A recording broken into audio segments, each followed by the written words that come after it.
அமெரிக்காவின் ஒரு பகுதியில் கடும் பனி மக்களை வாட்டி வதைக்க மற்றொரு பகுதியில் காட்டுத்தீ கடும் சேதம் ஏற்படுத்தி வருகிறது. தெற்கு கலிபோர்னியாவில் பலத்த காற்று காரணமாக ஏற்பட்ட காட்டுத்தீ அங்குள்ள வீடுகளை தீக்கிரையாக்கியுள்ளது.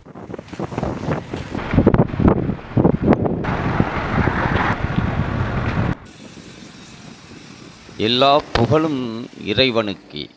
தற்போது வரை 10,000 வீடுகளில் இருந்து அல்லாஹ் ஒருவனே துணை நமக்கு.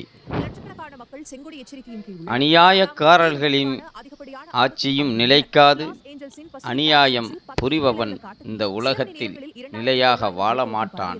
வாழக்கூடிய அந்த வாழ்க்கை நாசமாகத்தான் முடியும் என்பது இறைவனின் நீதி. இந்த இறை நீதிதான் தற்போது உலகம் முழுவதையும் அமைதி இழக்க வைத்திருக்கும் அமெரிக்காவிற்கு இறைவனால் இன்றைக்கு வழங்கப்படும் இந்த தண்டனை. எச்சரிக்கைகள் பல முகத்திலும் இறைவனால் வழங்கப்படுகிறது. அதில் ஒரு சிறு துளிதான் இந்த எச்சரிக்கை.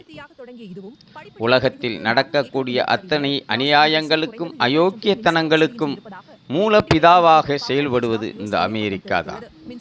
இந்த அமெரிக்க யூரோப்பிய நாடுகளின் கூட்டமைப்பு செய்யக்கூடிய அட்டுழியம்தான் இன்றைக்கு அப்பாவி காசா பகுதியில் வாழக்கூடிய பாலஸ்தீன மக்களை கொத்து கொத்தாக்க பல லட்சக்கணக்கான குழந்தைகளையும் பெண்களையும் இன்றைக்கு கொண்டு குவித்து கொண்டிருக்கக்கூடிய காட்சி.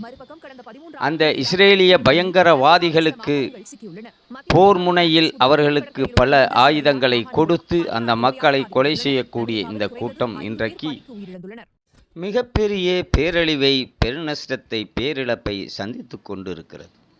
நீங்கள் எல்லாம் பார்க்கலாம். இன்றைக்கு சிறிய ஒரு குண்டூசி அமெரிக்காவின் மீது வேறு நாடு போர் தொடுத்தால் அந்த நாட்டையே அழிக்கக்கூடிய அநியாயத்தை செய்யக்கூடிய வல்லாதிக்க நாடு அமெரிக்கா. ஆனால் இறைவனுடைய அந்த சாபம், அந்த தண்டனை ஒரு பகுதியவே பற்றி எரிய செய்திருக்கிறது. இப்பொழுது அமெரிக்கா யார் மீது போர் தொடுப்பான் என்பது தெரியவில்லை. இறைவனுடைய தண்டனைக்கு அஞ்சு கொள்ளுங்கள், நியாயமாக நடந்து கொள்ளுங்கள் என்பதுதான் மனித குலத்திற்கு இறைவன் கொடுக்கக்கூடிய இந்த எச்சரிக்கை.